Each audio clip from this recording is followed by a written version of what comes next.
Rabbi Mari Yuzi. It's a great zechut for me to say a few words. Le'ilui nishmat Naomi Malka bat Rachel. I only know this woman through the things that we've heard over the last month. Unfortunately, sometimes you only hear about wonderful and great people after they leave us. That's the case by me. I just want to say a few words, Le'ilui Nishmata, perhaps things that are fitting for her life, and maybe something for us to take home.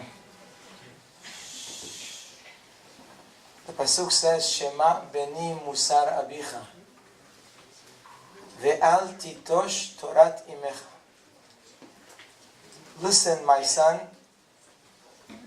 to the musar of your father, and don't forsake the Torah of your mother.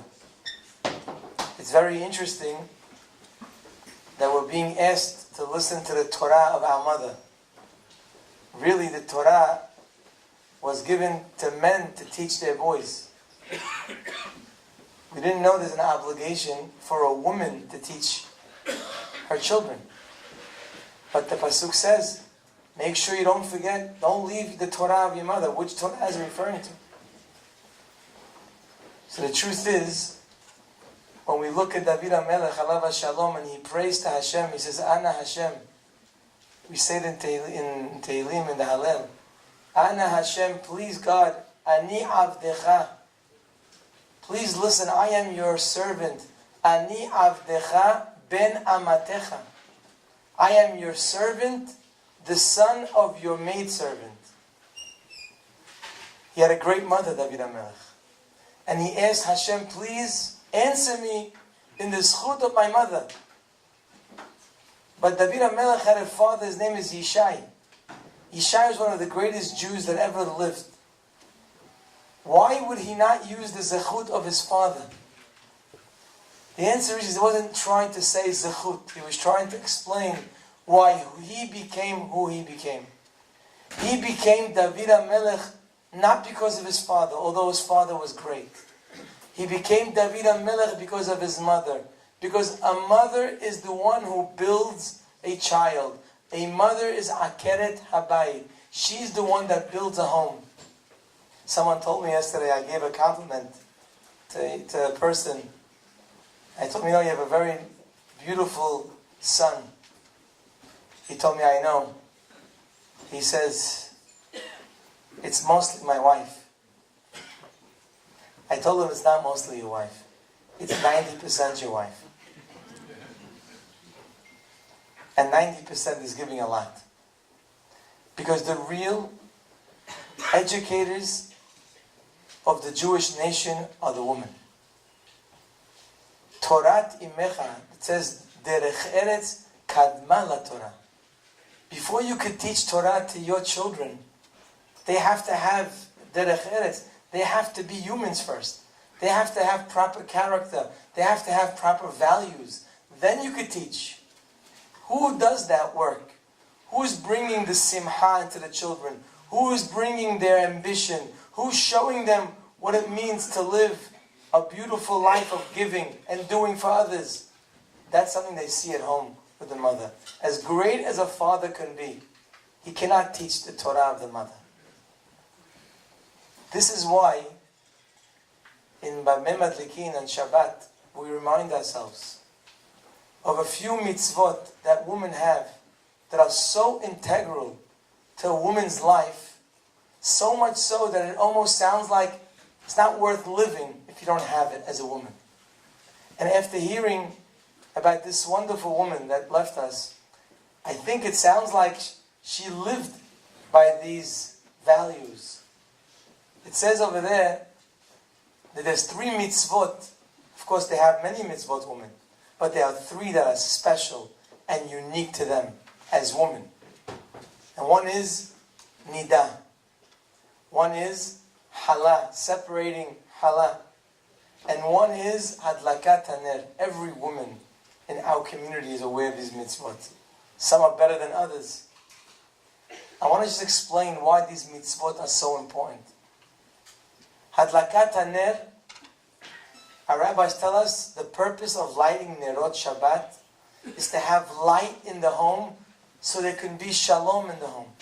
You can't live in darkness and have peace. You can't communicate with people if you don't have light. Shalom Bayit is created by the light. That's why it says by Rivka, when she became Yitzhak's wife, as she over there says, finally, the Ner Shabbat was lit me'erev Shabbat till erev Shabbat. Means, by a great woman, the Shalom, the Ner Shabbat is not lit only on Friday. It's not only for Shabbat. It's lit the entire week. The Shalom in the home, the peace in the home with the husband, the peace with the children, the peaceful woman is the one that is bringing up the beautiful children in her home. The second one is, not in order, Hafrashat Halah, separating Halah. You make dough, you're ready to bake bread, but wait. You got to separate something for someone else. You got to give part of what you have in life for someone else. Hashem gives every one of us something for us and a little extra for somebody else. A home that sees a mother, that whenever there's something for me, I give a little to somebody else. I have a little money, I give a little to somebody else. I have some time, I give some time to somebody else. I have a little wisdom, I share with somebody else. I don't live for myself. I live for me and others. That's what halal represents. Giving of myself to others. This builds a home. And nidah is that one mitzvah the woman has that speaks so loud to every child that our purpose in life is not physical pleasures only. Our physical life is only a way for something greater. We're here to achieve. Our relationship as husband and wife is not just physical. Our relationship is something greater. That's what nidah represents. A woman who brings up a home with such values is a woman that is going to have great children. And that's why a mother is irreplaceable. You can never replace a mother. Because who's going to bring those values home? That's why it says, so once, Sheker ahen vehebel hayofi. Simply, it's repetitive. Sheker ahen, grace is a lie, and beauty is nonsense. I saw once a beautiful remez. Hen ahen is he hadlakat nerot. Het is halah. Nun nidah. Sheker ahen. When there's no hen, when there isn't these mitzvot, hebel hayofi. The beauty of a woman is not worth it. The beauty of a woman is what she instills into her children with these beautiful mitzvot and these values. And this woman certainly looks like she did a great job. So much has been said of her children. There's no question, her children have been given enough to continue what she gave them. Forever she will live in her family. They will always be the children of Naomi Malka Bat Rachel. And let me tell you something. There's a question, I'll end off with this. There's a question asked by Rabbi Akiva Eger, one of the great rabbis in our history. He asked, when it says in the Mishnah that women are careful, they should be careful in nidah, halah, hadlakat haner. He asked, how come it doesn't say like the first ones? Just say ner. Nidah, halah, ner. Doesn't say hafrashat halah, the separating of halah. Why does it say hadlakat haner? The lighting of the ner. What's the ner? The same way nidah, halah, ner. This is an unbelievable thing. And all of us men have to keep this in mind. He says, nidah is for the woman. Halah is the woman. Hadlakat haner. You know who's supposed to prepare the ner? The woman can't light the ner on her own Friday afternoon. Somebody has to prepare that ner. It has to be prepared by the man. It's hadlaka of the ner, the one that her husband already prepared. Which means that when we see a woman who is fulfilling all these values, we must know there's a husband that's behind her. Any woman that's accomplishing has her strength, has the one preparing the wick, that's her husband. The one who brings security into the home. The one who gives kavod to the woman. This is what builds the home. Like I said, I feel an outsider. But from the outside you could see how much this woman has accomplished, how much her husband has accomplished, how much their children have accomplished. And there's no question. Yes, it says tzarot, when tzarot comes, when difficulties come, it's so hard and it's so easy for me to talk. Who am I to talk? Baruch Hashem, I didn't lose anything in the last month. It's so easy for me to talk. But even though it's easy to talk, it's right. It says the pasuk, tzarot levavi yerhibu. We read that every day in our Nefilat Payim. Tzarot, David HaMelech says, when troubles come, levavi yerhibu, I become a greater person. I start thinking about what more I can do. There's no question that our purpose in life is not to decide what's going to happen. We are here to respond. I once heard a great line that in English we have something called responsibility. I once heard someone say, responsibility. Our purpose in life, and the only thing we can do is respond. We have the ability to respond. We can't decide what's going to happen tomorrow, but we can decide how we're going to respond. And I'll leave off a message to the children. I hope they will understand, and if they don't, I'm sure it's being recorded. Here it is. I'll tell you a story, and with that I end. The story of a man, a king, who was very powerful and very wealthy. And he wanted to have something unique that nobody in the world like him ever had or will have. Something special. He sent a commission to find him a crown, to make him a crown made up of the most amazing jewels. Excuse me. I said the story the wrong way. He asked him to get a beautiful diamond. They found him the most beautiful diamond in the world. And he was so proud of that diamond. Every time someone would come, he would take it out of the box and he would show them the diamond. And he would say, look how beautiful. And everyone would be like, wow, what a diamond. The size, the beauty. This went on meeting after meeting. He was so proud of it. And one day as he was picking up out of the box, it fell on the floor very hard. And one big hole in that diamond. One big gash. He was so upset, he didn't know what to do. So he sent out a calling to his entire kingdom. He says, whoever can fix this diamond, I will give him any wish he wants. But be warned, if you waste my time and you don't fix it, your end is death. So don't waste my time. Of course, who's doing that? Every person thinks of making it better, looks at it, not doing it. One guy looks at it, he says, you know what, he says, Your Majesty, give me 24 hours. He says, you sure? 24 hours. He goes into a room, takes the diamond, 24 hours later he comes out. They're all wondering, what's this guy going to do? How is he going to fill up the diamond? This man took the diamond, the hole, and he put in it the most beautiful looking diamonds, little diamonds that are flowers. He took a big diamond, and there was beautiful flowers coming out of it. From that hole, he made the most beautiful ending. And that's our job in life. When there's a hole, we could either sulk, we can either just cry forever, or we can take the hole and we can grow the most beautiful flowers. And we will have something to show for it. This woman is never dead. This woman never left. Because Be'ezat Hashem, her husband and her children, her family will continue to build. There are people who have accomplished more when they died than when they were alive. When their family has taken what they have given them and fly with it. I wish all the family a nehama, Be'ezat Hashem, they should be zocheh ביד פועל צדק במהרה בימינו, אמן.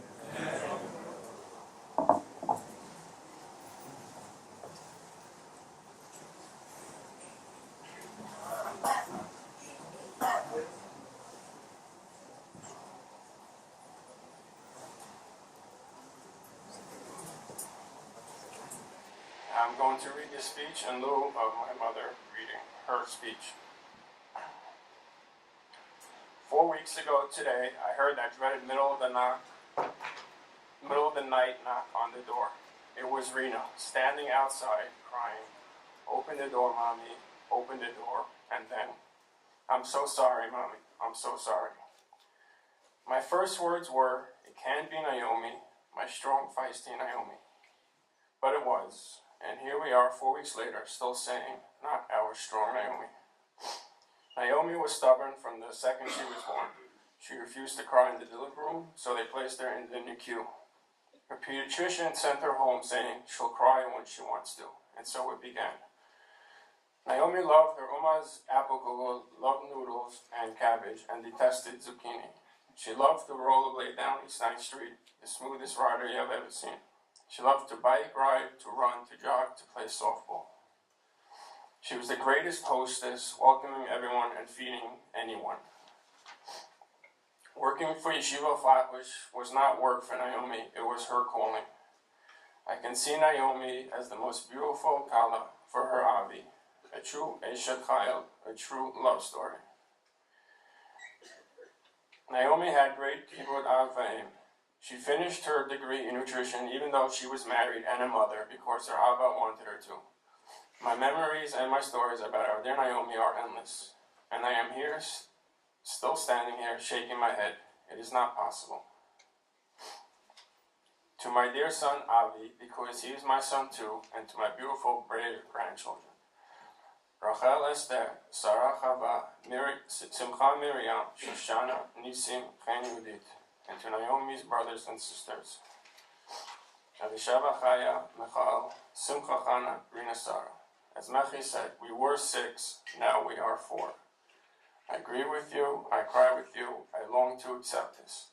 I will try to be there for you and help you remember all the wonderful things about your wife, your mommy, your sister-in-law, your Tante Naomi, and your friend.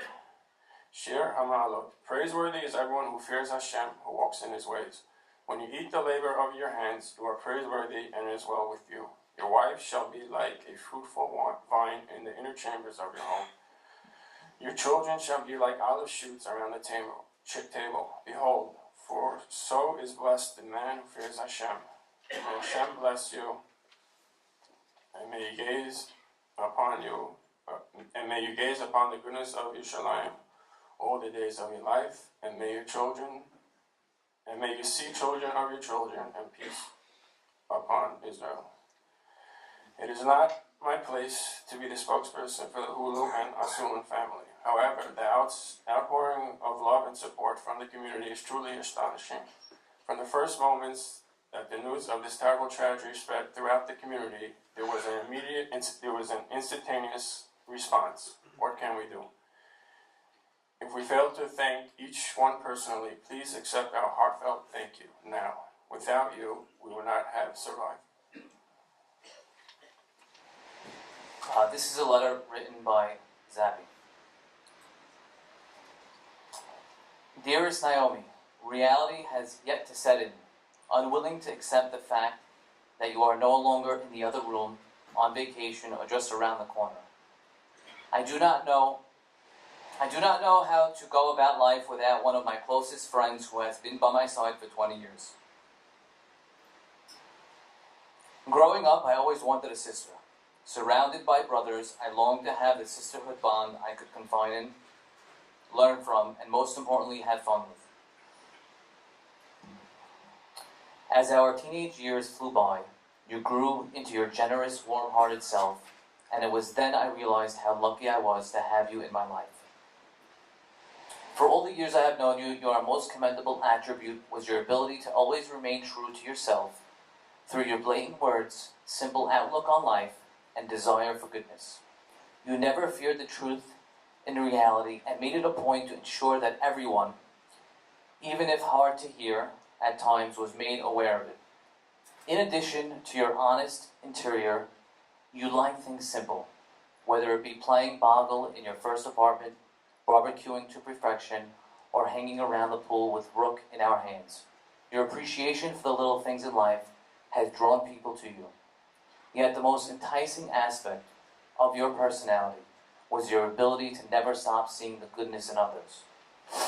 I was lucky enough to have grown to see these amazing qualities in you, and now I will continue to look for these qualities in each of your children, as both of our kids continue to join me on the spontaneous adventures we always enjoy together.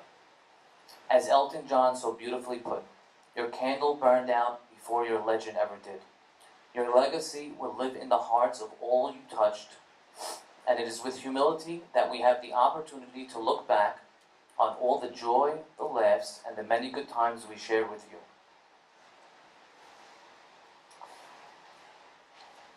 You will forever remain as an accomplished mother,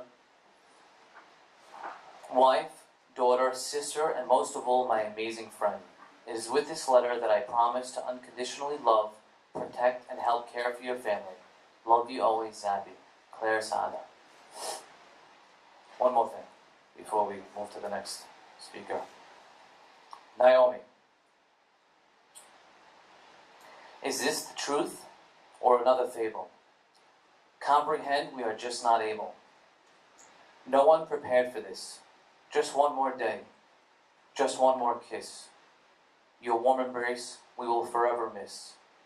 The glowing smile on your face.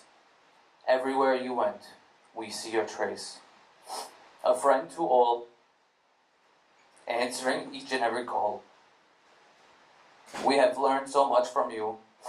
As each challenge arises, we ask ourselves, what would Naomi do? Deep in our souls, and forever apart, sending you our love from the depths of our heart. The opening of the last two parashot presented Yaakov in a frightened state. It was at the onset of Parashat Vayeseh that the Torah says that upon waking from his dreams, Yaakov realizes that it's a place of holiness. And the pasuk describes Vayira. It says he was frightened. It's at the onset of this past week's Parashat Vayishlach, as Yaakov fears the unexpected, as he doesn't know what's going to happen in his encounter with his brother Esav, that again the pasuk describes Yaakov as Vayira Yaakov me'od vayeseh lo. He's very frightened. He's scared. The reaction of Yaakov in each episode, at each time differs though. The first time, when he wakes up from that dream in Bet El, Yaakov puts himself into action. He looks to take control of a difficult situation. Yaakov barters a deal with HaKadosh Baruch Hu. He says, I'll give to you if you protect me. It's our instinct in difficult situations to take control,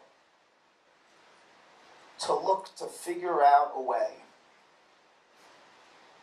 to deal with the happenings. That was Yaakov at the onset of Parashat Vayeseh. But the onset of this past week's parasha, Parashat Vayishlach, Yaakov begins by trying. He splits the camps. He sends presents ahead for Esav. But then he freezes. Then the reality hits him. Then he just cries out. He cries out to HaKadosh Baruch Hu and he says, Hasileni na miyad achi miyad Esav. An attempt to control. Trying to handle this situation, Yaakov now understands is impossible. It's in that moment that all rationality disappears. Understanding, manipulation, attempts has no value for Yaakov at that time. He just cries out. He just screams out. Our own lives present us with situations of fright. We get scared. There are situations, sometimes, that we can control. something happens and we put ourselves into motion. We turn to others. We explain to them what needs to be done. We try, in a word, to take control of the situation. The death of Naomi Houllou was not such a situation. Unexplainable, unfathomable, unexpected. What could we do? How could we control this situation? But we tried nonetheless. The community came together and arranged meals. Just last night, someone showed me Sephardic Sports covered a tournament, a Chesed basketball tournament. The community, the families of the community tried to control this situation. We attempted. We'll continue to attempt. But when it comes down to it, this is a situation much like Yaakov in Parashat Vayishlach. We cannot. The best we can do, the only thing we can do right now is to cry out, is to turn to Borei Olam and to say, Hatzelna, to turn to him and to beg for control, for him to control, to comfort us, to support us as a community, as a family, as friends.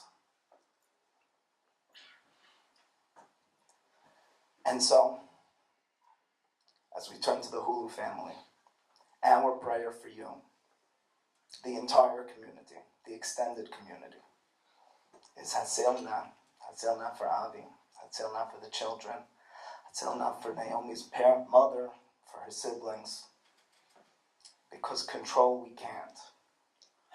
To turn to Borei Olam and to pray we can. Chabod Rabbi Ozer.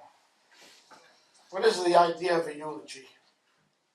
A eulogy, we come together to speak about the niftar, or in this case the nifteret, and to study their life and learn from their good deeds and to try and attempt to make changes in our own life. It's hard to believe that 30 days have passed. Hard because we're still in shock. We realize that destiny is not in our hands. How vulnerable we are. Here today, gone tomorrow. Extremely, extremely difficult. Shlomo HaMelech tells us, Tov lalechet el bet even melechet el bet mishteh. Better to go to the house of mourning than to the house of party. Why? Ba'asher hu sof ha'adam. For this is the end of every man. Ve'ahai yiten el libo. And the living shall take it to heart. Who has not taken this tragedy to heart? What is there now to do? We have two choices. We could stew in our misery, or we could rise to the challenge. Those are the only two choices. I want to ask you all a question. For a month now, for 30 days, we're hearing how wonderful Naomi was, how courageous she was, what a Baalat Hesed she was, what a mother she was, what a wife she was, what a daughter she was. If Naomi would be able to speak to us right now, what would she tell us to do? To stew or to rise? She was a mover and a shaker, and she knew how to handle adversity. You know what I'm going to tell you? We're going to start this week reading the story of Yosef HaTzadik. Do you ever wonder? 3 full Perashiot just on the story of Yosef. Over 350 Pesukim. It's unbelievable. Parashat Vayeshev, Parashat Miketz, Parashat Vayigash. What's it all about? 3 full Parashat. The Torah does not waste one letter. There's not an extra letter. Not an extra dot of ink.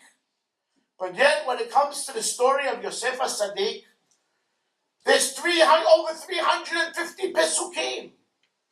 3 Parashiot. Well, there's many lessons to learn from the story of Yosef. But one of the greatest lessons is the following. Pasuk says, "V'Yosef hu hashalit al haaretz, hu hamashbir lechol am." Yosef was the viceroy, and Yosef was the provider of the entire nation.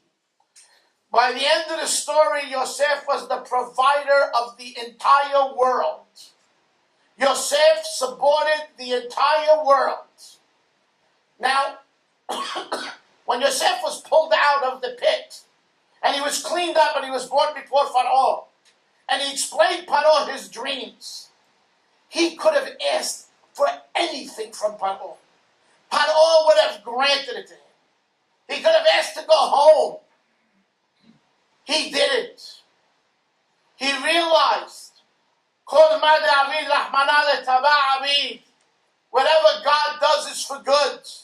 And if God put me here in this place, that means I'm needed. And it's necessary. And I'll do what I have to do no matter how much pain I am in. Pasuk says, Vahi Hashem et Yosef, Vahi ish matzliach. God was with Yosef and he was an ish matzliach. A successful person. An ish. Ish connotes greatness. When did the Pasuk say this? When did it say it? When he was sold to Eshet Potiphar. He was kidnapped by his brothers. He was sold. He was enslaved. He was imprisoned. Vahi ish matzliach. Yosef was an ish matzliach. Regardless of the adversity. Regardless of what the situation is. No, he understood. Vahi Hashem imo. God is with me. And if Hashem is with me, I can always be a ish matzliach. Naomi was that kind of person. She was mutzlahat, regardless of what she faced. Let's go, move on. She always rose above the situation, Abudan. And I think that's what we have to learn from Naomi. We're left without a Naomi. It's a horrible situation. But we have to rise above the situation. I don't know how Avi is getting through these days, but he's getting through it. And I beg him to go to work every day. He tells me, no, I have to be with my children.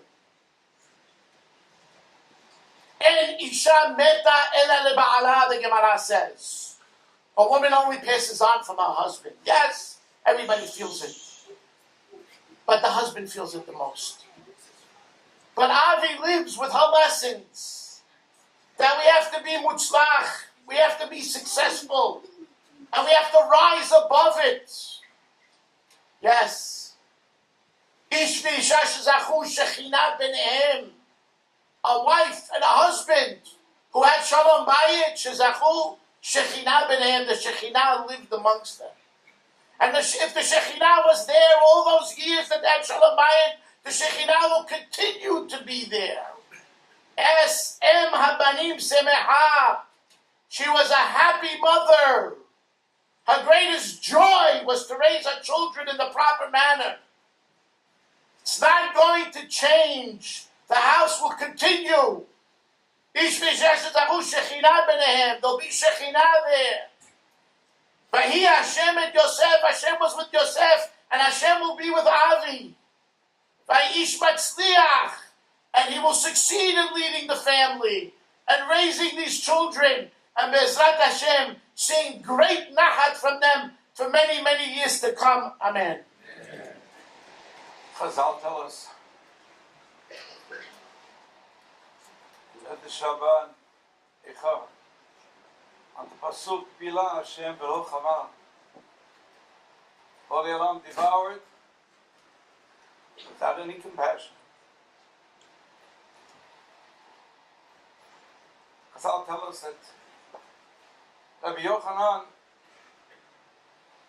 when he came upon this pasuk, time and again, he wept.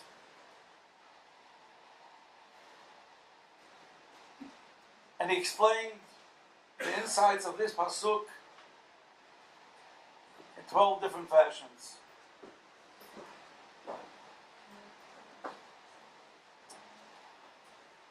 And he wasn't consoled. 24 different ways. He wasn't consoled. There was Rabbi Yochanan. Rabbeinu HaKadosh wept even more and he was not consoled. The Chachamim tell us it wasn't that Rabbi Yochanan was greater than Rabbeinu HaKadosh. Rabbeinu HaKadosh was a Tana. But Rabbeinu HaKadosh was closer to the Churban. It's possible that I'm the only one in this room. It was not so to know the Nifet.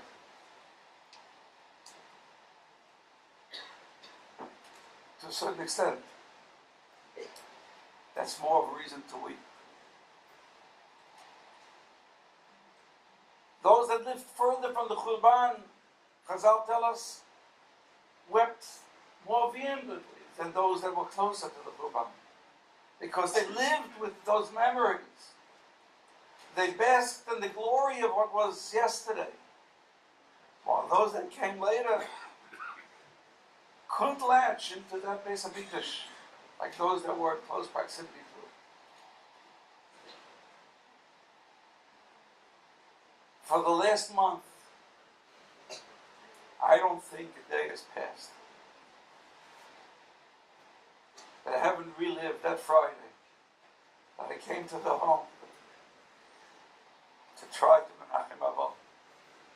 But I think that the family was being mechazik me.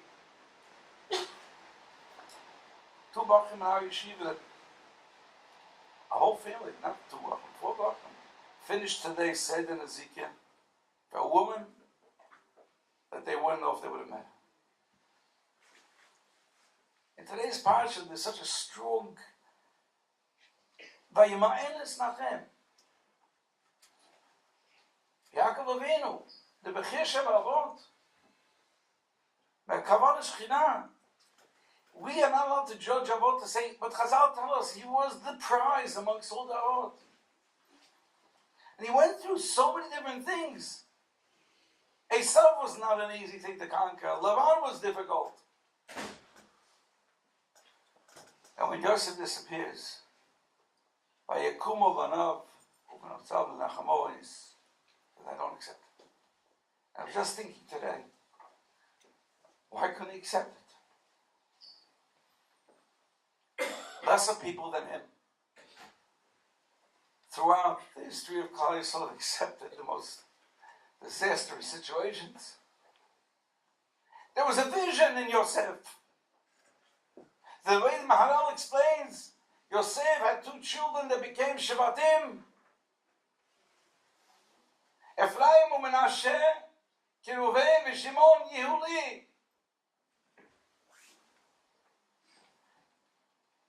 A very vibrant part of Klal Yisrael was going to be missing and lacking. Because Yosef was not Yosef. Yosef was one of the Avot, as the Maharal says.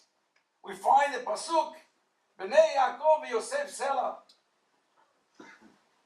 And what will be? It was my duty to see somehow or other to produce another 2 Shevatim. Vayimayen L'Snachem.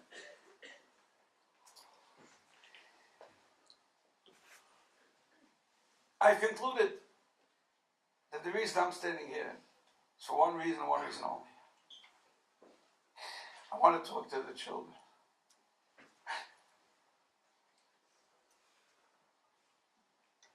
I was a kid of 13 and a half years old. I never talk about it publicly.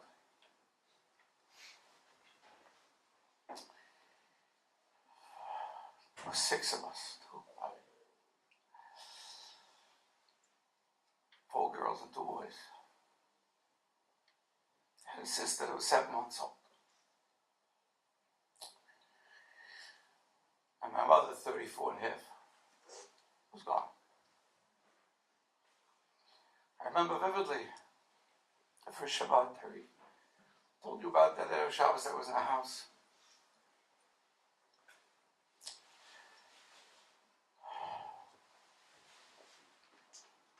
Fast forward.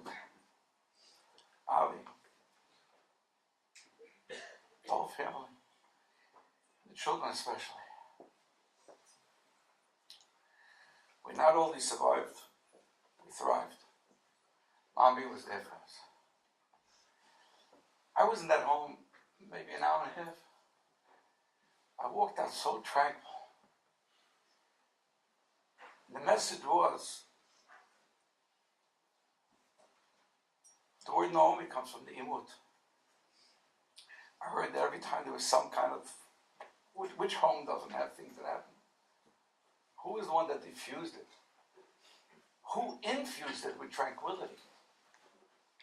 Who brought the menucha into the home? Who was able to somehow or other ride the waves and smile? To our husband, to our parents, to our siblings, grandparents. Who was in control? I don't give tochacha. 40 years ago I spoke about chinuch. I didn't even know how prophetic those words were. I said, chinuch left up to chance has no chance. From everything that I've gathered, the chinuch of this home was not left up to chance. Every child felt that she was a bas yechida, and that little yingel was a ben yochid.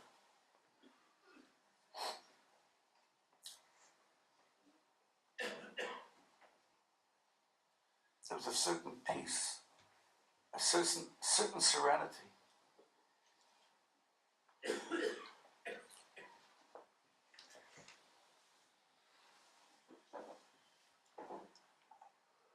And our testimony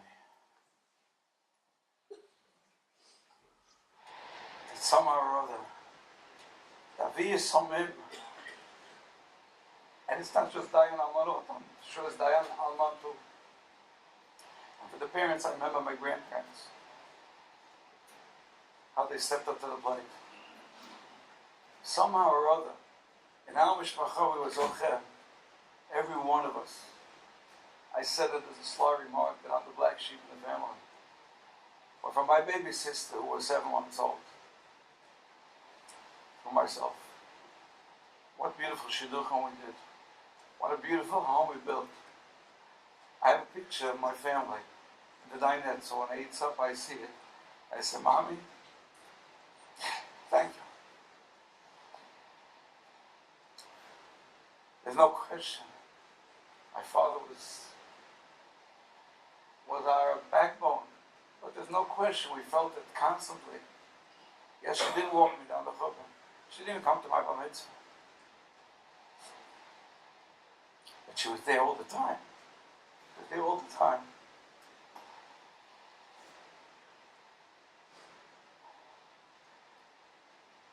Taren, Noshim, Tzikani supplies. Naomi taught us something. Today everything's about a career. Everything is about materialism. Everything is about fame. There's no more famous thing. There's nothing more important. Nothing rivals raising children in the home. Who is to ward off the infections of the outside world, the diseases that prevail today, that poison the minds and the hearts of our beautiful children? And it's you that were given those God-given qualities and kochot. Shield them. Watch over them. Nurture them. Love them. Let me share with you one more thought. A few weeks ago, if you listen closely to the Haftorah, the Navi takes us on a roller coaster. Thank you very much. Shalom.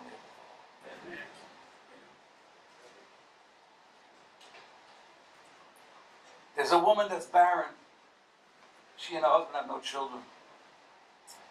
And Elisha is a frequent visitor to the home. And he's wined and dined and treated with the utmost respect and caring. And he turns to Gehazi. The Chachamim tell us that Gehazi was not a very fine person. He was one of those that secured to lose his place in Olam Haba. It's the Aleph Beis. Aleph Beis Gimel Dalet, for those that lost the Olam Haba. He's one of these, the Gimel of the Aleph Beis Gimel Dalet. Doeg. And finally, Elisha asks, what does this woman need? And she says, I don't need anything. So and Gehazi turns to Elisha and he says, she has no children. And Elisha blesses over the child. What a mabruk, what a mazel tov. And then the child is a few years old. He goes out to the field, and in a few moments he's gone. You listen to that Torah. Eventually, she goes and calls upon Elisha, and when he wants to send Gehazi to bring back the child and to see what to do with the child, she says, I don't agree. You have to come, my master, yourself. And he comes and brings back that child to life. And it bothered me for years. What did Borei Olam want? Did he want this woman to have a child? He gave it to her. He wanted her to have it. Why did he take it from her? He didn't want her to have the child. Why did he give it back?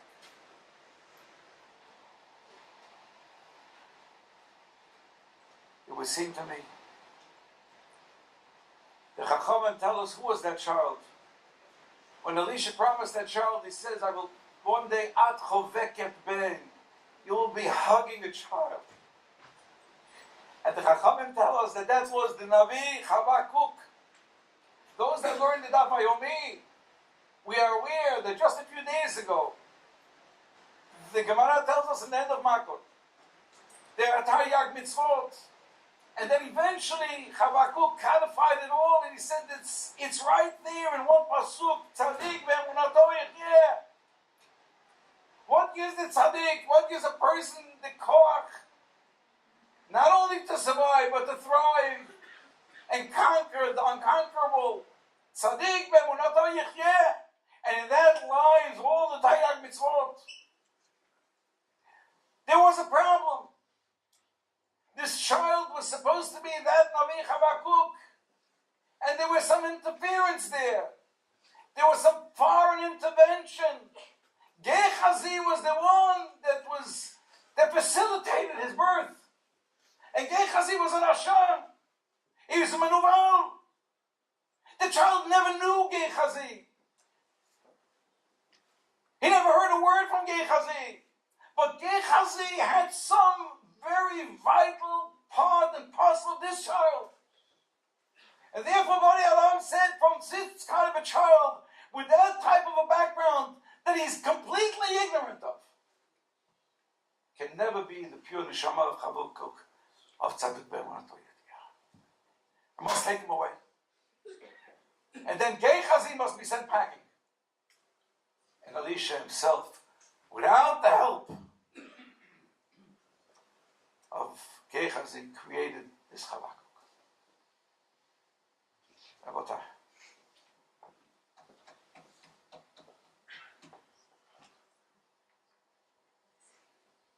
We must guard our children. I was born in this country.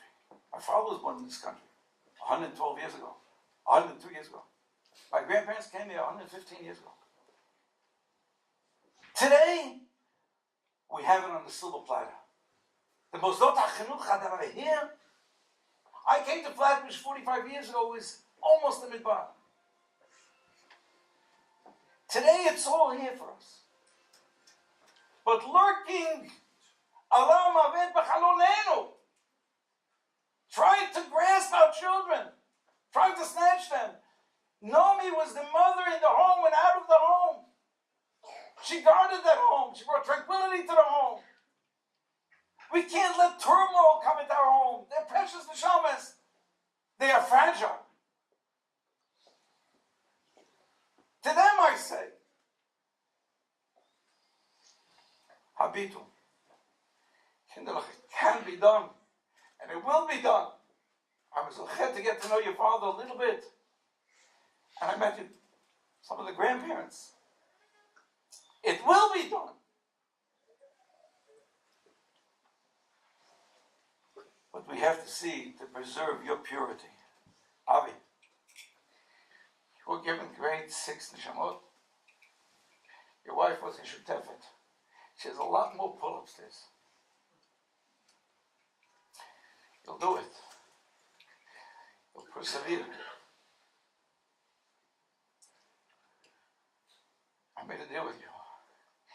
When you ate the Simcha Samir Tzajam, it was very hard for me that Friday. I saw your sweet children and brought back flashbacks. We looked at our father and we saw our father and our mother. Hashem Shabenshu and the children. Melo Yesifu L'Dav Od Tenuchamu in Hashemayim. And if I may, we J-Dubs, we say, Hamakom Yinachem Etchem Yisor Chavei Tzion Yishalayim. And Ari, maybe, I never thought of it this way. What is that connection? The greatest inspiration to each and every one of us is Tzion and Yerushalayim. B'chul bana. You go to Eretz Yisrael, you're flying high. You go to the hotel, everything is unreal. So we're not talking about just the things that are going to happen. We look towards, we daven, we pray towards there. We're mechavein towards there, whatever we want. Then the Chama will come and me, it's Hashem, your children, they will still remember. And they will pray towards her, that she should intervene. And you, the Rebbeinu Shem, give him koach. Give him chiluk. Chazak, chazak, nischazak. I would like to take this opportunity to say a few words to Adu Nishman, my sister-in-law, Naomi, Malkabat Rachel. Naomi, it's hard to believe we're here today. It's 30 days after your shocking B'tirah, and yet it's so hard to believe that you are no longer with us. Sometimes it feels like a dream that we will wake up from, and then reality sets in. This is no dream. It's a living nightmare. Naomi, you are a multifaceted person. There were so many different parts that you were made of. Throughout your short life, you wore many caps and achieved success in all. You were a dedicated wife to my brother Avi. You stood by him strong through hard times. You coached and encouraged him.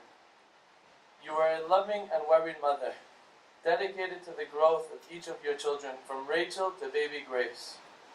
Just this past summer, you called Kim in a frantic when you realized that you had no car keys and Grace had to be picked up from Kim. You wanted Kim to pick you up so that you can personally pick up Grace. You missed that. You insisted that it has to be you and no one else. There are a few memories I have of how you personally touched my own family. Stories that never got publicized because they were done in your typically quiet way. Approximately 7 years ago, we were expecting our first baby. One summer day in Deal, Kim gets a phone call from you. Meet me outside in 5 minutes was your command. A few minutes later, you pulled up and unloaded a trunk full of brand new baby gear, stroller, car seat. You had won a baby package at the auction, and you, in your selfless manner, gave it to us so that we had what to begin with. Your Deal home was always open to us. Knowing I had to be in Deal on Shavuot, you always made sure I'd have everything I needed when I was there. Whether or not you'd be there, you'll call in and check that I was comfortable. I remember just this past Shavuot, you FaceTimed me to make sure I knew how to use the thermostat correctly, to make sure I wasn't too hot. This Pesach Shavuot, I came also with a car loaded with a whole bunch of packages. Knowing I knew it would be easier if I would drop it off before the summer. I transformed your living room into a warehouse with all the boxes all over the place. Yet when summer came, you insisted I not lift the box. You would have it all sent to me. When you did chesed, you did it complete. On our way to Deal from the hospital, we stopped at your home. You ran out to greet us with joy and excitement. You wanted to see the new baby. And upstairs in your room, you had a bassinet waiting for us. You offered to pick up Nisim from camp every day when you picked up Grace. Throughout the summer, your pool was open to all of us for use whenever we wanted. Naomi, you were always worried about those around you, looking to see who needed something.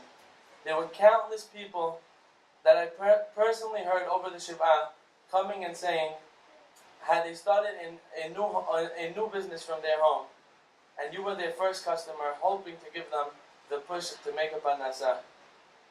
The staff of Flatbush who had nowhere to park, and you went out and located driveways. I remember you calling Kim to ask her if she could even have her mother maybe rent out her driveway.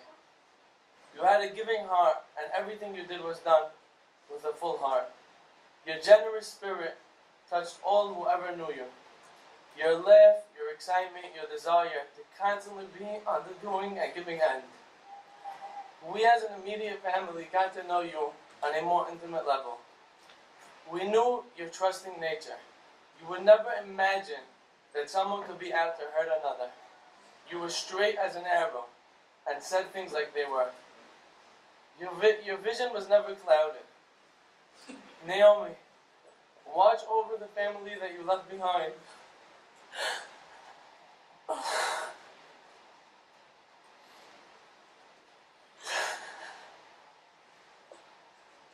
Pray for them. Pray for them that Hashem gives them strength. And may they not only have this. Beg Hashem to send Mashiach so there should be no more suffering and we be reunited once again.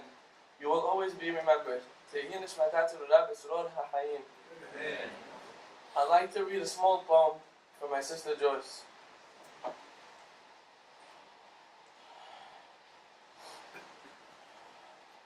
Naomi, you were so vibrant, so alive, one of a kind girl, mommy, wife, and friend, incredibly devoted till the very end.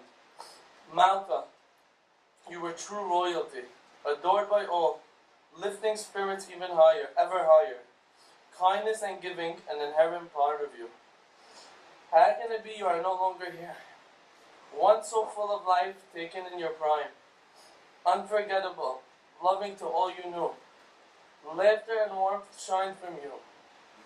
Our tears mingle with hope as we pray. Until the coming of Mashiach, we await that special day. As a young boy of 11, I came up with my two brothers and my mom. We came from Eretz Israel. We were here alone. We had nowhere to go. We didn't know a word of English. We didn't know anybody. We ended up in Ateret Torah, the yeshiva. And I felt so foreign to everybody. But there was Avi. Avi spoke Hebrew. And he took it his initiative to take care of me, to welcome me to the class. He made me his friend, introduced me to his friend, and with a warm heart, he made sure I felt comfortable. He made me his best friend, and we learned together. He's one of the better boys in the class, very, very smart. I remember after I studied English a little bit, I remember Avi having a boys' talk with the friends. They decided which wife every one of us is going to get married to. Avi decided you're going to get this kind of wife, with that type of wife. The only one he didn't decide about was himself. I was sitting at the Levaya next to Rabbi Lazeri, who is no stranger to Chesed. He's a pillar of Chesed himself. And he told me that he was shocked, he's mesmerized at Mrs. Naomi Houllou, Aleyha Shalom, her strength of chesed, the will to do, chasing after chesed. He said he'd never seen something like that in his life. She passed away in the Parshiyot about Sarai Menu, Rivka. The person has to say every day, when will my actions touch my forefathers, my mothers?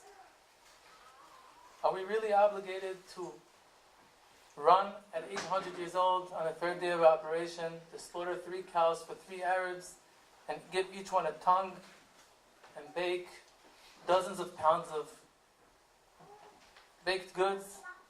Are we responsible to send our 3-year-old daughters to run back and forth to draw up water for 10 camels and 10 men that are doing nothing about it? Is that chesed or maybe child abuse? Are we responsible to give away the simanim to somebody else, to give away our husband? Perhaps not. Perhaps after the Torah is given, chesed has to make somewhat of sense. But the Avot and the Imahot were not people who have done chesed. They were pillars of chesed. They introduced chesed in the world. It's like you try to charge your cell phone in the outlet. It has a little bit of electricity, enough for the cell phone. If it's too much, it's going to explode. But that electricity is connected to its source, and the source to the source of sources. The Avot and the Imahot emulated the chesed of Hashem, which is unlimited. Doesn't have to make sense. Hashem chesed makes sense. He created us in order to do chesed with us. There was no need to begin with. And sometimes you see people on earth that tap to that type of unlimited chesed. That was Naomi Houllou. That's Avi himself and his family. We're in the Parashiyot of Yaakov Avinu. Ya'ancha Hashem b'yom tzara, esegevcha Hashem Elohei Yaakov. Yaakov Avinu, like the rabbis mentioned before, he experienced so much tzarot. But Esav, Lavan, Dinah, Yosef, he lost his beloved wife. She left him with a newborn and a 6-year-old. And Yaakov Avinu faced so many tzarot. And when we go through tzarot, he went through the tzarot for us, on our behalf. And Yaakov Avinu is the God of Jacob. He's the image for us, Yaakov Avinu, how to connect to Hashem. He established Tfilat Areyat. Anybody who doesn't know how to say Emet Yatziv in the morning, Emet V'mura at night, Lo Yatza Yedecho Bato. Shene'emar La'agid Ba'boker Chazdecha B'muratcha Ba'lelot. Boker resembles when everything goes good for a person. Life is great, he's making money, his wife is happy, children are doing well in school. He has to stand up and pray Shachrit. Stand up in the morning when everything is bright and return everything to Hashem. Hashem, it's all you. That's a nisayon. Yaakov Avinu wasn't standing, he fell. He fell on his face. He saw a horrible dream, 4 galiyot and tzarot and struggles. And he understood, it's Tfilat Areyat. It's another form of communication with Hashem. Hashem communicates with us sometimes through Tfilat Areyat. In the darkness, in tzara. That's Yaakov Avinu. Share with you a story. When the Admor of Belz and the Admor of Ger, they came up from the Holocaust, each one individually, independently. They lost everything. They lost their wife, most of the children, tens of thousands of Hasidim, the brokenhearted. And they met in Yerushalayim. And the Admor of Ger, he saw that the Belzer Rebbe needed chizuk. And he told them, in a few weeks we're going to read about Yosef and Binyamin after they met after so many years of being separated. It says Yosef cried on Binyamin's neck and Binyamin cried on Yosef's neck. Chazal tell us Yosef was crying over the Churban Bet HaMikdash and Binyamin's portion, and Binyamin was crying over the Churban of Mishkan Shiloh and Yosef's portion. The Ger Rebbe asked the Belzer Rebbe, why aren't they crying for their own Churban? Why is each one crying for his brother's Churban? And he answered, he said, Binyamin's job was not to cry over his own Churban. Yosef will do that for him. Binyamin's job is to build and to move on and to move forward and to turn this nisayon into a nes. And so Yosef also can cry for his Churban. Binyamin will do that for him. Yosef will rebuild. And the Rebbe said, Belzer Rebbe, he said, don't cry over Chasidut Belz. I will cry for Chasidut Belz. You have to rebuild. And so I will rebuild my Chasidut, and the rest is history. Chasidut Ger, Chasidut Belz. Like the Rabbi mentioned before, Rabbi Mendel, a very touching speech. We can't understand Hashem's ways some of the times. But we know that HaKadosh Baruch Hu is communicating with us. Avi showed so much strength, so much emunah. You're a true example for all of us. How to go through a nisayon. The children, have the mommy with them all the time. Of course. Like the Rabbi said, she even has more pulls. It's very hard, it's very difficult. But if we push forward 10, 20 years, it's going to be amazing. His children will grow, build their own homes. And Avi will be a true pillar for everybody, pillar of source, of chizuk, and kiddush Hashem to everyone. As the pasuk says, "Ke'ish asher imo tenachamenu, ken anochi anachemchem neum Hashem, u'b'Yerushalayim tenuchamu." Pasuk saying, like a man that his mother comes forward to console him. What is that talking about? It's talking about a person sitting for his own mommy. Who could give him nechama? He misses his mommy so much. Only when his mother comes back to him and says, "I'm here with you." That's true nechama. When everything is returned. Ken anochi anachemchem neum Hashem. That's going to be the type of nechama I will give you. Samechenu kimot elitanu. Hashem will refill all our pain with the same much simcha and more, because we went through so much suffering, but we had the emunah in our hearts. Navi, on behalf of all of our friends, we're here for you all the time. You're here for us. That never changed. And Bezat Hashem, we should give you a true nechama for you and your family, and we'll share only in tzmachot. I wasn't sure that I was going to be able to make it here today. As you know, this is the time of the year where stores are very busy. It's a holiday time of the year. But how could I not come when I've had a very hard time understanding the passing away of Naomi,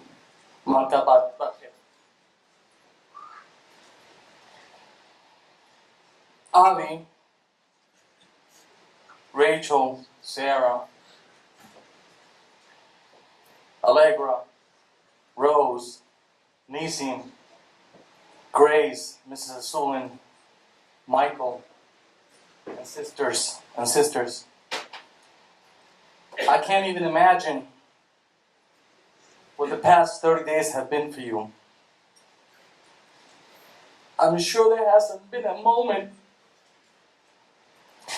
where you haven't thought about Naomi. Sure, there hasn't been a day that you haven't thought about her.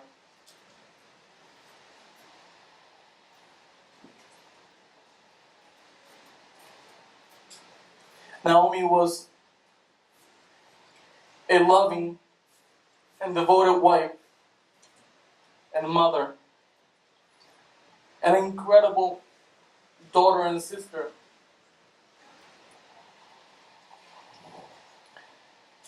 Her attention for detail was great. It was amazing. Everything that she did was to the highest standards.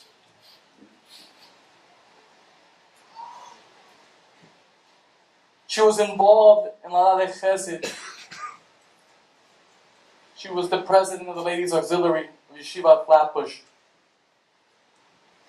She was involved in a lot of chesed, in a lot of community work. She cooked for the poor. If you went over to her, she didn't turn you down. She was there for you. She worked hard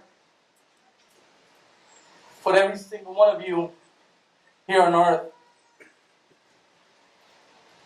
And if there's one thing that you could take with you, Avi and family, is have emunah that just the same way that she worked hard for you here in the earth, and she wanted to do everything herself. How many times, Avi, did you offer to pay for things? And she said, no. I want to do it on my own. So that's the type of person she was. Well, that's what she's doing up in Shamayim. She herself is looking out for you. She herself is pleading for Hashem Please look out for my family. Please give them strength to succeed. And because of her, you will succeed. Let me share one last thought.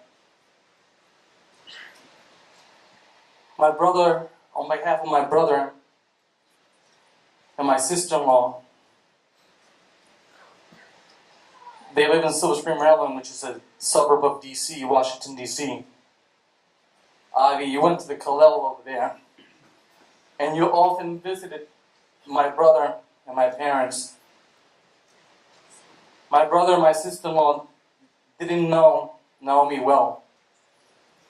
But this past summer, they got the opportunity towards the end of August to spend a weekend with your family.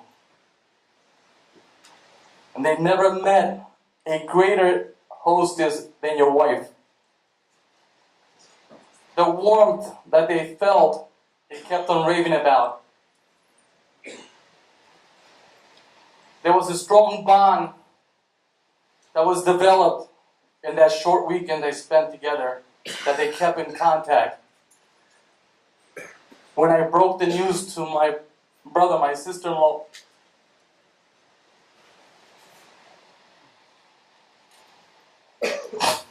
they were shocked.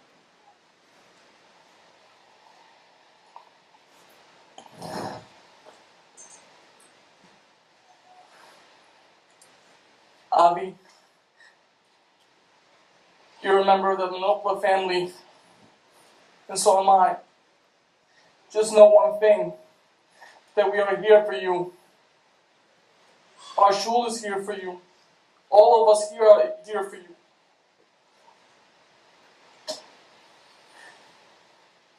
Min HaShamayim Tinechanu. I'd like to share with you a short story, take a little lesson for the family and for us.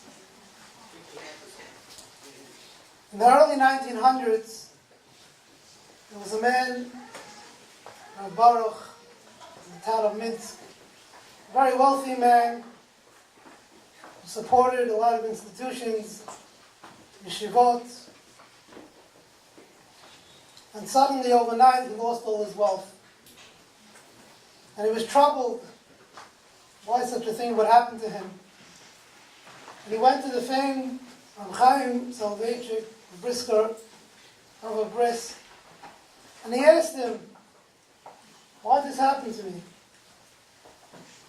And Rav Chaim told him, I want to tell you a story that happened to my father, the Bet HaLevi. When he first became Rav in Brisk, shortly after there was a funeral that he had to attend, and he ended up in the cemetery. And looking around, he found a tombstone of a man, a member of Brisk. And on his tombstone there were the words, Pasuk of Eshet Chayil, Chapa Parasal Le'ani, V'yadea Shilcha Le'evyon.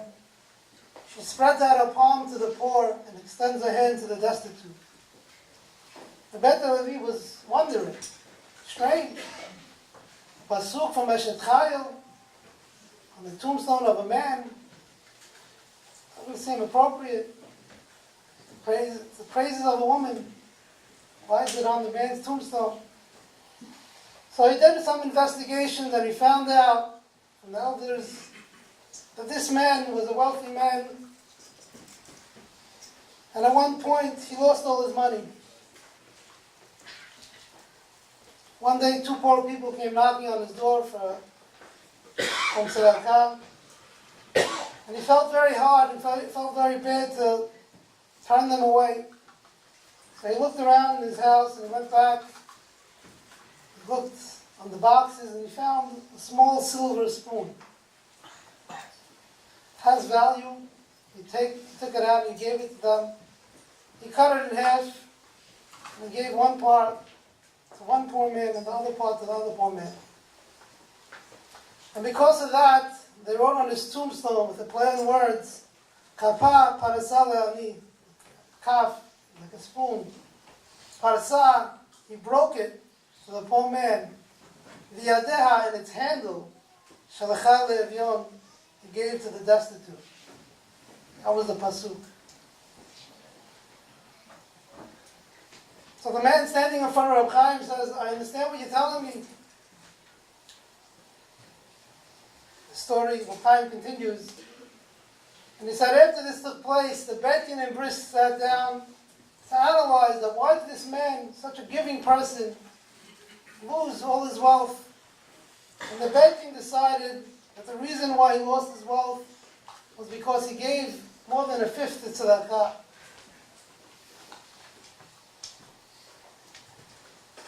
So the man turns to the rabbi and he says, so Reb Chaim, you're telling me that the reason why I lost my money was that I gave too much tzedakah? So Reb Chaim turns to him and said, possibly. But I argue with the psak of the Brisker Beit Din. You're mistaken. A person never loses from giving. Chachamim tell us, a person gives, will never have any loss. So why did it happen? So Reb Chaim told him that you were given the test of wealth. And you passed that test. And now Hashem wants to give you a different test. The test of being poor. Tremendous lesson that Chaim was telling him is that a Jew, his purpose in life is to go through life and do the will of Hashem. Sometimes we are given easy tests, tests that are more comfortable, the test of wealth. And sometimes we're giving a different test. It's not up to us. We can't pick what test we're given. Hashem decides the test. And I was thinking about my friend Avi. We grew up together many years in Ateret Torah. We learned and spent long afternoons trying to figure out and understand the Gemara together. And then after we both got married, and we drifted apart, both got involved in our own homes. Life is busy, children keep us busy, work keeps us busy.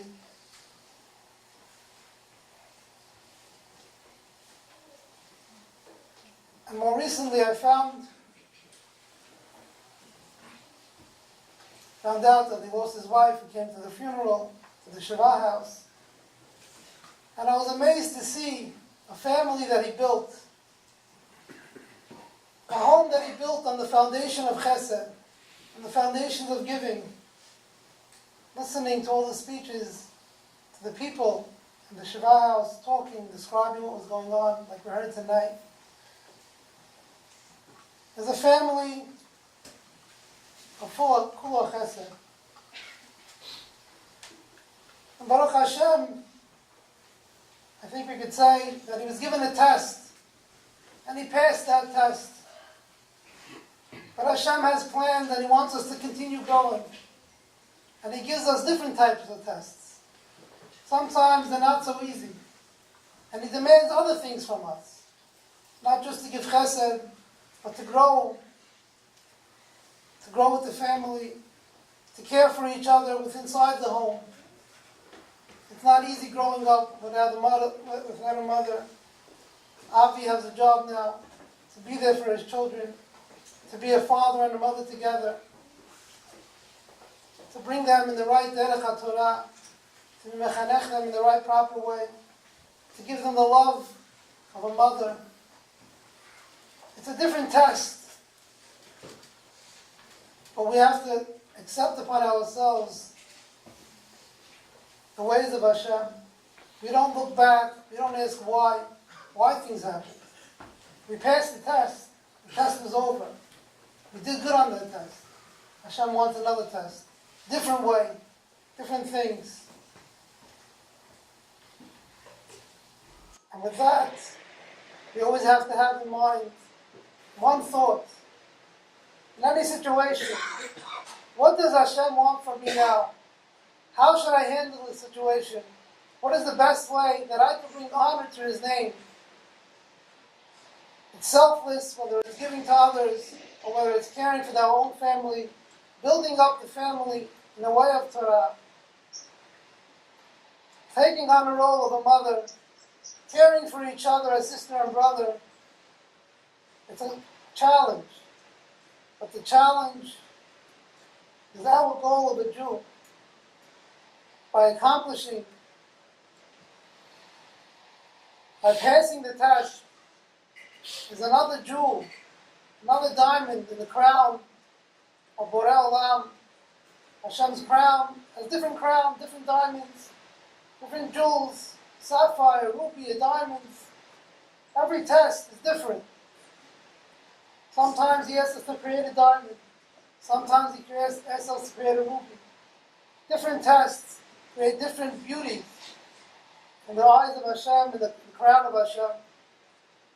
And we have to move forward to accept upon ourselves the honor of Kavod Shamayim, the honor of Hashem. That's our goal. That's the purpose of a Jew. Take the lessons, the foundation of Chesed, the lessons that we learned from Naomi, that we sat here tonight and heard,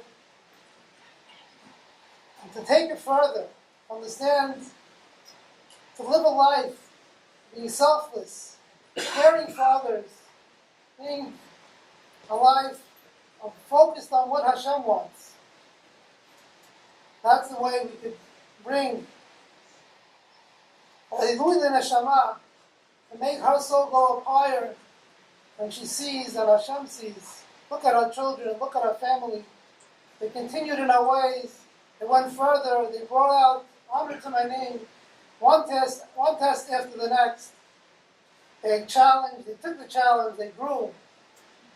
B'ezrat Hashem, we should have the strength to continue on. We heard many words of Divrei Chizuk tonight. B'ezrat Hashem, we should have that siyata d'shmaya, the help from Hashem, to continue bringing kavod to Hashem's name. Yenesh matal b'tzara b'tzara.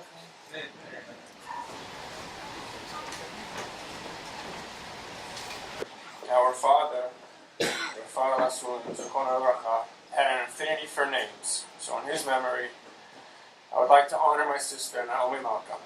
Broken down, her name means my delight and queen.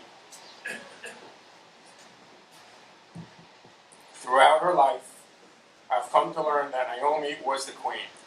To know her and to be touched by her, even in the smallest way, was a delight and a privilege. It is a segula to at the end of Amidah, to say a pasuk from Tanakh that begins with and ends with the first and last letter of a person's name. So these are the two that encompasses Naomi's traits. Naomi. Nidrashti lelo sha'alu, inseti lelo bikshuni, amarti hinini el god lo kara bishmi. I responded to those who did not ask. I was at hand to those who did not seek me. I said, here I am, to a nation that did not invoke my name. Naomi was always there for friends, and especially her family, without ever having to be asked or seeked out. To a community that never had to invoke her name, she gave her time, energy, and devotion. Naomi made us all proud to be part of her life, and she took pride in all of our lives. Someone told me during the week of Shiva that Naomi was most excited to hear that I was expecting my first child, Shana Tova. While I don't know if she was the most excited, if there could be possibly anyone more excited than my wife and I, it would be my sister Naomi. One of the many things I commended Naomi for was her mothering, which did not stop with her 6 children, but was extended to her nieces and nephews, children of her friends, friends of her children, and friends of her children, and beyond. A loving woman who knew no bounds and never adhered to the concept of bounds. Her second name is Malka. Mayim sha'al chalav natata b'sefer adirim hikriva chema. He asked for water, she offered milk. In a princely bowl, she brought him butter. Naomi always went above and beyond what was asked of her, if anyone even had the chance to ask. Naomi did not wait to be told. She went out and did whatever had to be done in the absolute best way any job or task could possibly be done. I've always admired my sister's vigor and enthusiasm, and how her ideas and plans almost always resulted in achievements and accomplishments. I don't know if it was intentional, but my parents seemed to have their children in sets of two. Naomi was my partner. Naomi was my buddy and my confidant. And that relationship lasted from childhood till today. It was very difficult to speak of my sister in the past tense, because to me, she will always be present. Naomi, my sister and my friend, were so much part of my life that she will never truly be past. She will remain present in my heart and mind, from the actions I take to the decisions I make. I will always love and cherish Naomi. A quick message from Hoodie, my wife. Avi, I know that book was never mine to keep. Naomi loaned it to me on the condition that I use it well and give it back. I wish, with all my heart, that I could return it, dog-eared and stained, and receive one of Naomi's famous contagious smiles, uniquely personalized for each individual. I feel I can relate a little to baby Grace, confused, overwhelmed, and cheated. Besides sharing the same name, Yehudit, we have only known Naomi for less than 3 short years. It is a difficult and puzzling thing getting to know someone through other people's memories. But we try to live up to the examples she set, not in the words she said, but in the actions she took. Naomi was a force, an inspiration, and a stirring motivation of what a woman, a wife, mother, sister, daughter, aunt, and friend could be. Naomi is a luminescent powerhouse. We would be proud to live up to her influence. First of all, I want to apologize to everyone. At the same time, thank everyone for sitting through all these speeches. I couldn't compromise for Naomi, so I couldn't say no with any of the speakers. At the same time, also, I can look around the room, and I'd like to personally thank every single person, really saying how much every single person was there and offered everything possible. But unfortunately, we can't sit here and do that. But I'd like to thank every single person here and the entire community in the whole, and everyone for really being there and supporting as much as possible. No one should ever need it or know from it, but this community is one of a kind. It doesn't exist anywhere in the world, and we shouldn't come to times like this to realize it, because it's absolutely an amazing community, and it took me coming to a time like this, unfortunately, to realize how amazing it is. I wanted to read 3 quick speeches from my 3 older daughters. First, from my dear Allegra, my 12-year-old Allegra. Dear Mommy, I don't even know where to begin. I miss you. It's so hard living my life without seeing you. Even though I know you are still watching over me and I can talk to you whenever I want, it's still not good enough. I miss seeing your beautiful face and hearing your beautiful voice. Even though I know that Daddy will do whatever he can, every second of the day, I will still miss you. I miss you waking us up in the morning. I miss seeing you in the lunchroom every day, and I miss having our daily conversation. I miss showing you the good grade I got on my test, and you would tell me, great job. Or even when I would get a bad grade on my test, you wouldn't even get mad. You would just tell me, that's okay. I know you tried your best, and I will help you study for the next test coming up in the subject. I remember the time when I needed to get stitches on my eyebrow. You took me to the hospital and waited with me there for almost 3 hours straight. They told us that the doctor wouldn't come for a long time. You knew that they wouldn't be parking, so you waited with me in the car until the doctor came. So you waited the whole day with me so that I could get stitches, even though you had other things to do. Thank you, Mommy. Thank you for everything you ever did for me. I love you more than you even know. I was always able to tell you anything, even if it was something embarrassing. There were even things that I wouldn't be able to tell my good friends, but I was always able to tell you because you are my best friend. Mommy, you were there for me, for everything and anything. I love you so much, Allegra. From my dear Sarah, my 15-year-old Sarah.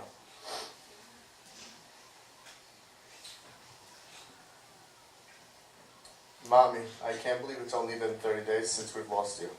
These 30 days have felt like a lifetime. This all just feels like a never-ending nightmare. It's crazy to think that this is even a reality. Every night I'm up trying to make sense of all this, but then I realize I will never be able to find the reasons why this all happened. It's not fair how I lost my best friend. This all happened way too fast. I just wish I could have 1 more minute with you. The other day I was talking to Daddy, and he was saying how I wished he could have spoken to you and asked you for advice about all this for at least 1 minute. I told him maybe it's better that way, that you didn't even have to suffer 1 minute thinking about what will happen to us. Daddy told me, yeah, but knowing Mommy, she would have suffered that 1 minute for us. I couldn't have agreed with him more. That's just the kind of person you were. You always put others before yourself, especially your family, even if it meant you would suffer from it. You knew all of my secrets and everything about me, even the smallest things. You knew all my friend drama, my taste in clothing, when something was wrong, and the food I would like. You knew everything about me. It was part of my life that can never be replaced. You knew how I liked everything and how I wanted it. Even the smallest things you helped me with. You were my best friend, and I don't know how I'm going to survive without you. I really wish I can just wake up from this nightmare that's really a reality.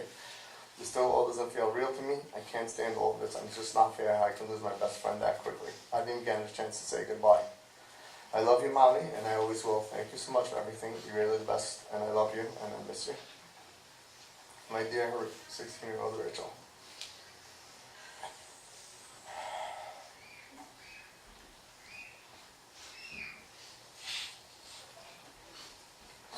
I still can't believe it's been 30 days without you. Too long of a time to wrap around my head that you still haven't come home yet. I thought of it being 30 days without you was too hard, but then my mind stumbles across the even worse thought that eventually this will all turn into years. Ma, it's crazy how every day I now wake up to Daddy's voice instead of yours, and I come downstairs, and when I pass your room, the blanket is unmade in the mornings, so I knew you slept in it. It's crazy how my whole life and the families revolved around you. You're the glue to all of us. You're the strongest glue ever. You kept us together as one piece, and without you, it's harder. At this point in our lives, without you, there's not much more to say. We all miss you so much, and our heart just aches so much without your presence. And my brain just hurts me every time I try to think about everything going on. And we all just want our lives back with you in it. I miss you too much, Mommy. Love you, Rachel. A couple last words, and we'll dismiss you all.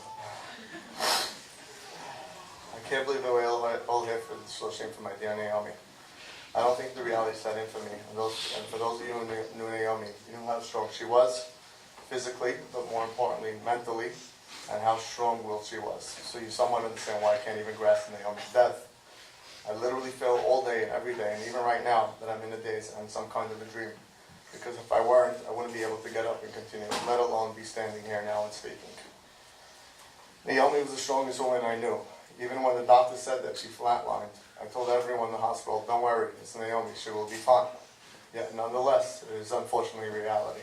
I tried playing back time and playing back the day in my head all day, every day, to make sense of things. A healthy, strong woman with no health issues or anything. And me waking up to a regular Sunday morning, little do I know that before I go to sleep that night, my entire life and world would be turned upside down. And no matter what I do, I just can't make any sense of anything. That's because we cannot make sense of anything, since we don't see the bigger picture and the entire picture. But what I do know, and became clear as daylight to me, is that we cannot live on, especially after tragedy of this magnitude, without faith and belief that Hashem does everything for a reason and for our best. I can't understand it, and I'm not sure my kids and no one else does, and may never understand it. But I know that somehow, some way, it was done for our best, and I'm already seeing all these beautiful events and classes and things done in memory. And although it does not come from me, and nothing ever will, it already makes me feel good that people in the entire community and all of Klal Yisrael have taken upon things to be merit and for your neshama to be raised. I beg you, Naomi, please to give me the strength to raise the kids in a way that would make you very proud, because I know you were literally with me if I didn't, because that was you. No matter what challenge I went through, anything, it seemed like it wasn't even a challenge. There were no excuses, no matter what it was or how hard the challenge was. You would not accept it as an excuse. As your favorites tell me, suck it up and do what you have to do. Complaining or crying will not help. I know I have no choice, and I know I cannot and will not let you down, so I have no choice but to make you proud. I ask you, please, help me make the right decisions, and as you always did, and pray for us, all of us, me, Rachel, Sarah, Allegra, Rose, Nisim, Grace, Ima, Elisheva, Simcha, Miriam, Simcha, Rina, Echi, and the rest of our family. So all have the strength to become stronger and better people. Thank you so much for everything you gave and did for me, my 6 beautiful, amazing children, and everything I have and am today. It's only because of you. Love always and forever. Happy. Thank you.